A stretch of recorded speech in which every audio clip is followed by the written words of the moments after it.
Okay, so one powerful application of independence is to estimating things, estimation. And we're going to talk about something that could be called a Fermi-method. Okay, some people refer to it as a Fermi-method. It's named after this famous physicist, Enrico Fermi, who was famous, who was very good at estimating all kinds of complex things very quickly. Okay? And one time there was an explosion some distance away, and he threw up a piece of paper, watched how it moved because of the explosion, and estimated the power of the explosion, the yield. Quite fantastic, right? Okay, so, it's very useful to be able to estimate things quickly. That way you can figure out what's going on quickly. And more practically, you're all CS majors, you sooner or later go to a CS interview, and, sometimes they'll ask you in a CS interview, estimate something. Okay? So, for example, what's the circumference of the Earth? And you might think, how would I know that? That's such an esoteric piece of information. Yes, it's esoteric. They don't want you to know that. What they want to see is how do you behave when you don't know something? That's what's interesting. That's what they want to know. How do you behave when you don't know something? And one way to behave when you don't know something, try to estimate. Get good at estimating. So, for example, the circumference of the Earth, you might argue as follows. From the East Coast to the West Coast is about 3,000 miles. That's 3 time zones. The Earth has 24 time zones because it takes 24 hours for the Earth to rotate around once. Okay? So 3 time zones is 3,000 miles. 24 time zones, 24,000 miles. Boom, that's actually a pretty good estimate. So get good at estimating. You won't regret it.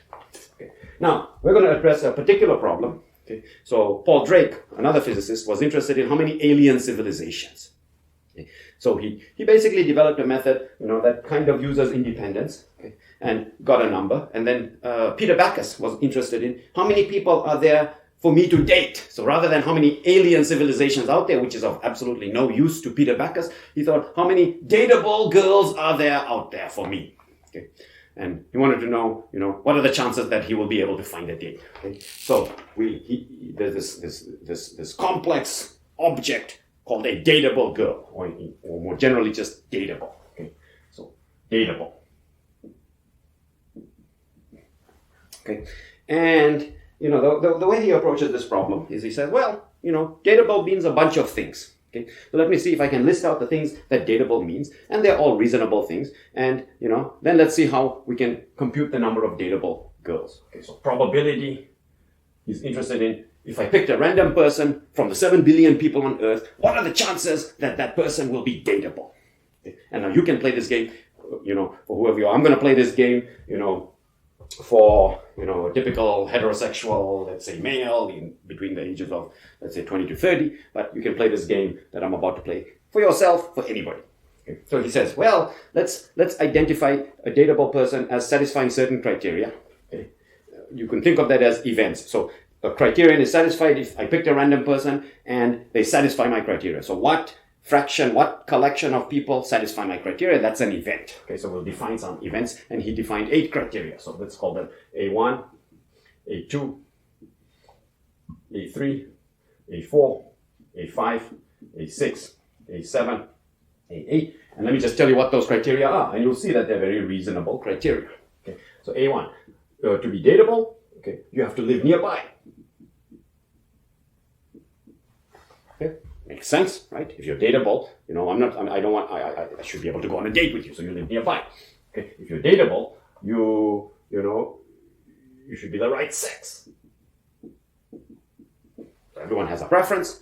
Okay, so whatever your preference is, I'm only going to date you if you satisfy my preference. To be dateable, you should have the right age. Again, everyone has a preference, and if to be dateable, you should be single. So this is highly recommended. If you're going to go out on a date, it's highly preferable for the person you're dating to be single. Okay, to be dateable, you should be educated. Okay. Now, we're all RPI students here, so we're all educated, and we like to date people who are educated. To be dateable, I must be attracted to you. So you should be attractive. Okay, and for the dating scenario to be working, for you to be dateable by me, I must be attractive to you. So I must be attractive.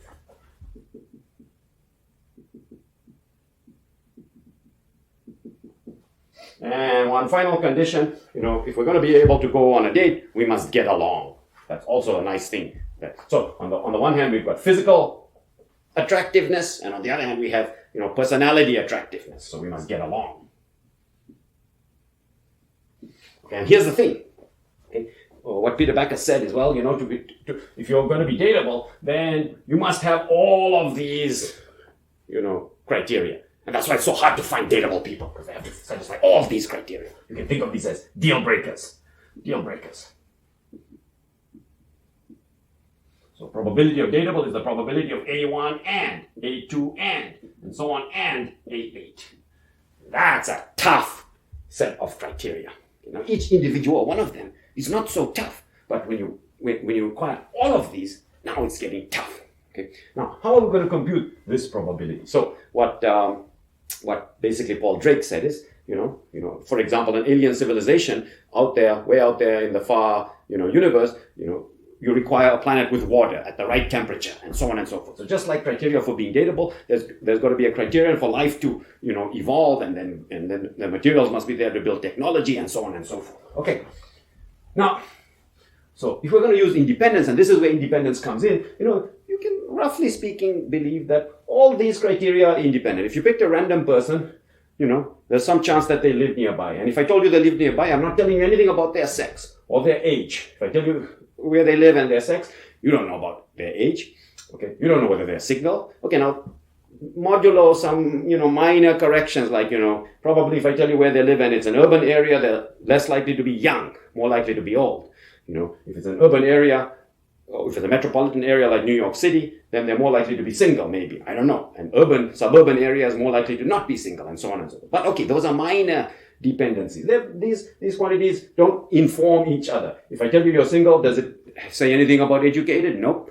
Does it say anything about attractive? No. Does it say anything about whether or not I'll be attractive to you? No. Okay. Does it say anything about we get along? Probably not. Okay.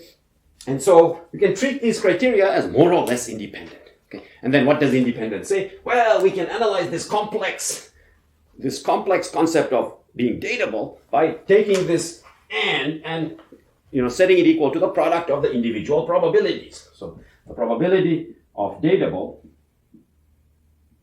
is equal to the probability of A1 times the probability of A2 times times the probability of A8. Okay. This is where we use the assumption of independence. Okay.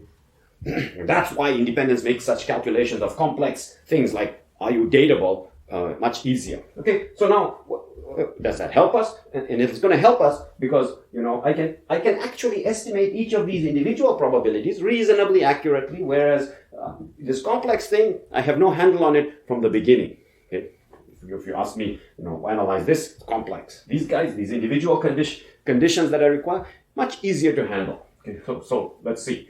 Lives nearby. Maybe we say that we're in New York State, so you must live in New York State. Okay, so the probability of A1 is equal to, since we're in a uniform probability space, each person is equally likely to be the outcome of a random selection. So it's the number of people who live nearby. So New York State has 20 million people, and the world has 7 billion people.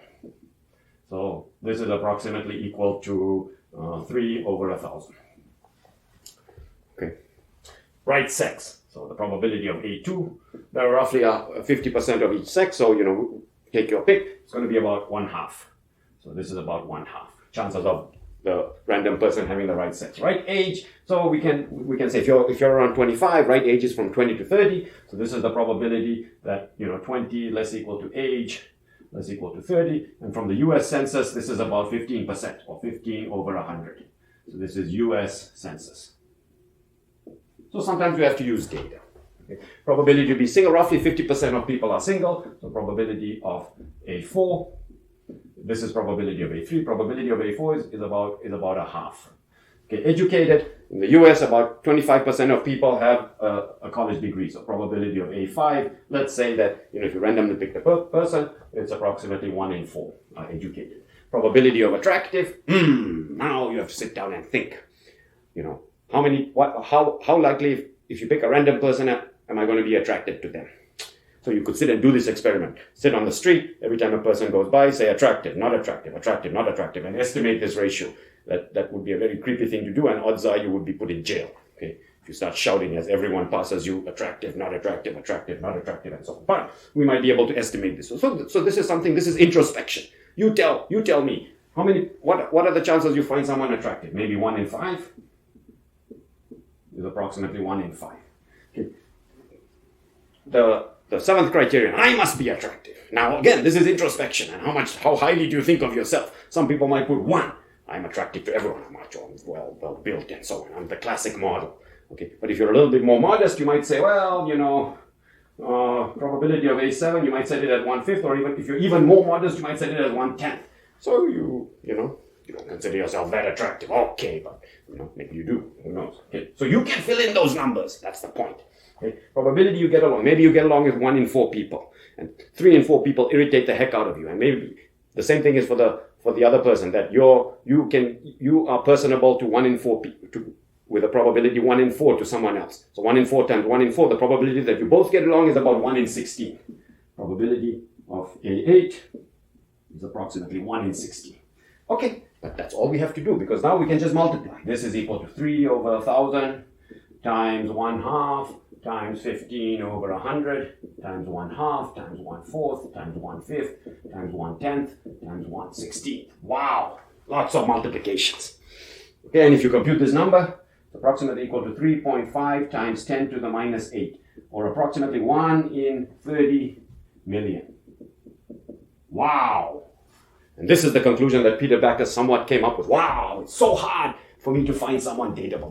That shows you how hard it is to find dateable people. Okay, and if there are 7 billion people, this is approximately equal to 250, okay, which is about 40 or 50 times less than the number of alien civilizations that Paul Drake found. So look at this. The number of dateable people is 40 times less than alien civilizations. That's how hard it is to date. So these 250 precious dateable people, it's a precious resource. Treat it carefully.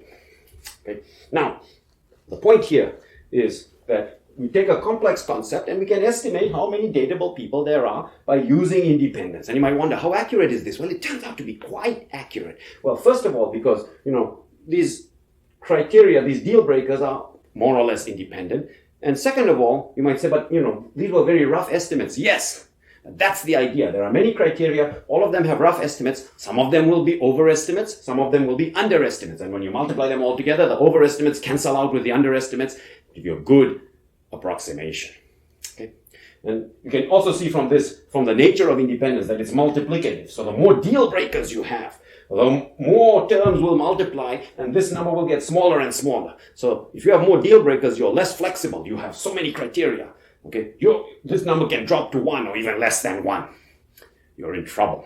Okay, so if you find that you have too many deal breakers, you need to become a little more flexible so that this number can, 250 is reasonable. If you can get this up to, let's say, 5,000, you're in good shape. 5,000 dateable people. One way to get this up to, let's say, 5,000, 10,000 is to be a little bit more flexible with geography. Are you willing to move states? Well, maybe not for dating, but ultimately for settling down. Okay, and so on and so forth. Are you willing to have someone who's not educated? Okay.